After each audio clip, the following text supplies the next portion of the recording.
सक्त बुद्धि सर्वत्र जितात्मा विगत स्पृह नैष्कर्म्य सिद्धिम परमाम संन्यासेनाधिगच्छति।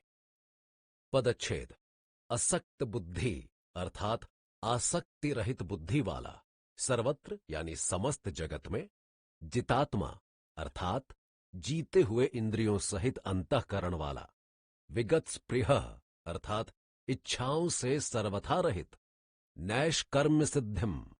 अर्थात कर्म बंधन रहित सिद्धि यानी मुक्ति को,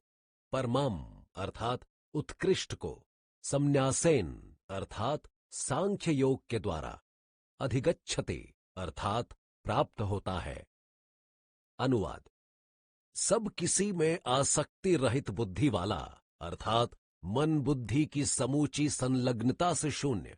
इंद्रियों सहित अंतःकरण को वश में करने वाला और समस्त इच्छाओं से पूर्णतया रहित मनुष्य सांख्य योग के द्वारा भी नैष्कर्म्य रूप परम सिद्धि को यानी कर्म बंधन मुक्ति रूप पर ब्रह्म को प्राप्त होता है। सिद्धिम प्राप्तो यथा ब्रह्म तथापनोति निबोध में, समासे नैव कौन्तेय निष्ठा ज्ञानस्य यपरा।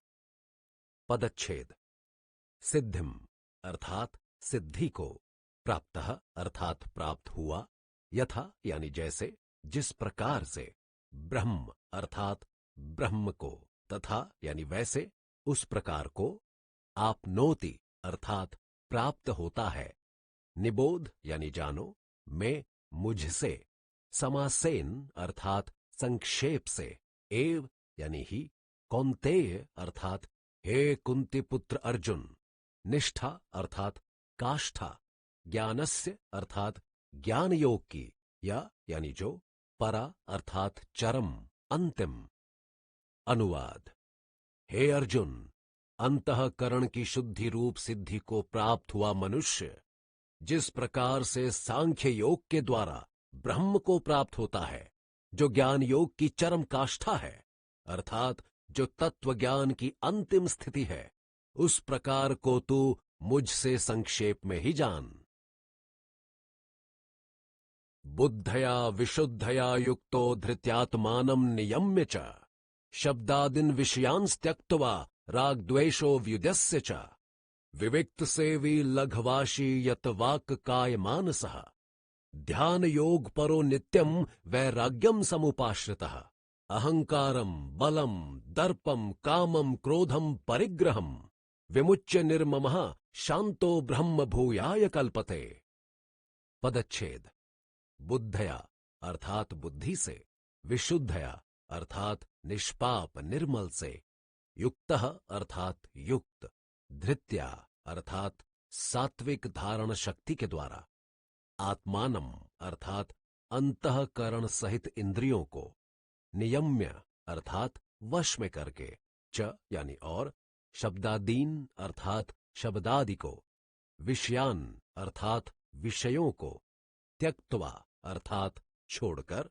राग द्वेषौ अर्थात आसक्ति यानी लगाव तथा शत्रुता विलगाव को,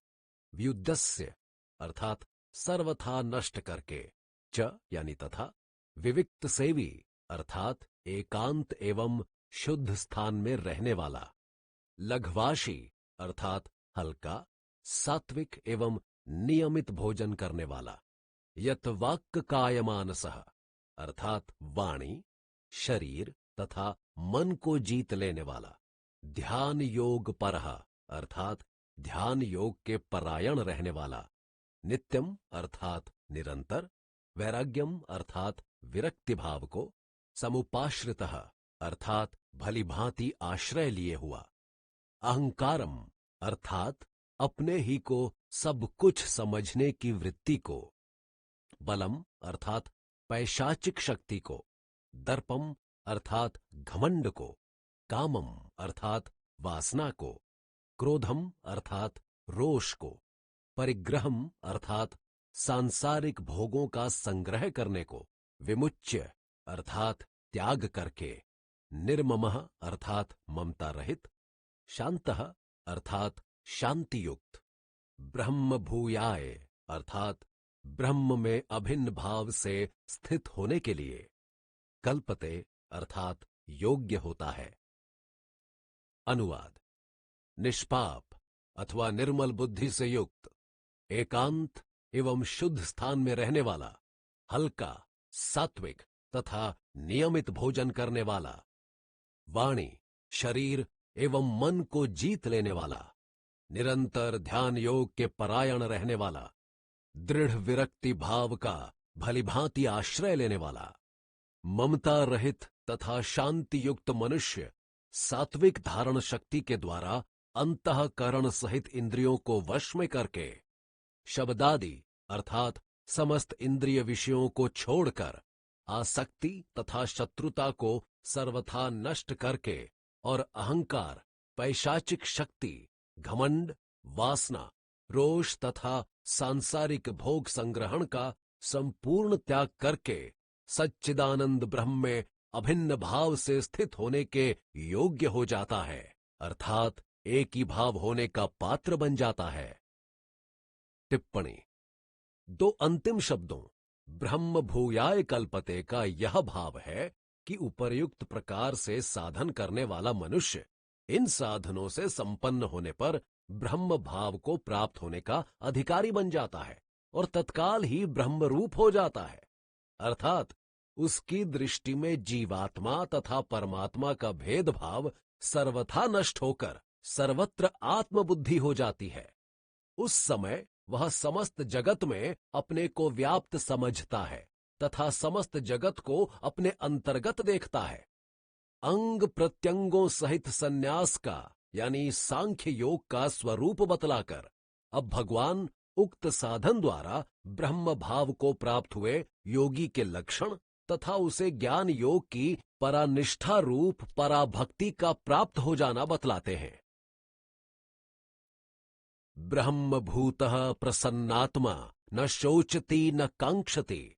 समः सर्वेषु भूतेषु मदभक्तिम लभते पराम। पदच्छेद: ब्रह्म भूतः अर्थात ब्रह्म में एक ही भाव से स्थित हुआ, प्रसन्नात्मा अर्थात प्रसन्न मन वाला, न अर्थात नहीं, शोचति अर्थात शोक करता है, कांक्षति अर्थात आकांक्षा इच्छा करता है, समः अर्थात समभाव वाला, सर्वेषु अर्थात सब में, भूतेषु अर्थात प्राणियों में, मदभक्तिम अर्थात मेरी भक्ति को, लभते प्राप्त करता है, पराम अर्थात सर्वोत्कृष्ट को। अनुवाद: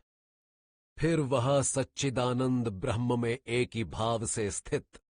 प्रसन्न मन वाला योगी ना तो किसी वस्तु के लिए शोक करता है और न ही किसी की आकांक्षा इच्छा कामना ही करता है।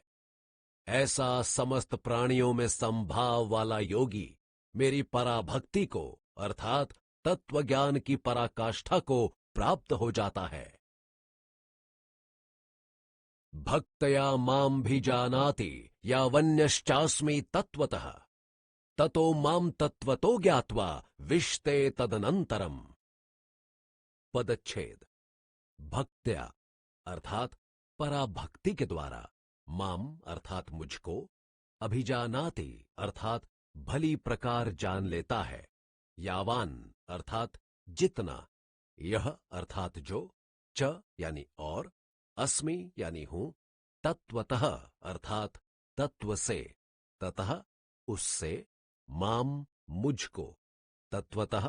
तत्व से यथार्थ से, ज्ञात्वा जानकर,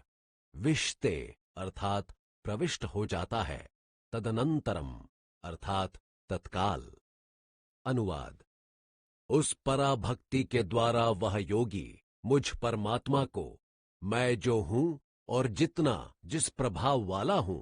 तत्व से अर्थात ठीक वैसे का वैसा भली भांति जान लेता है तथा उस भक्ति से मुझे तत्व से यानी यथार्थ में जानकर तत्काल ही मुझ में प्रविष्ट हो जाता है, अर्थात अनन्य भाव से मुझको प्राप्त हो जाता है।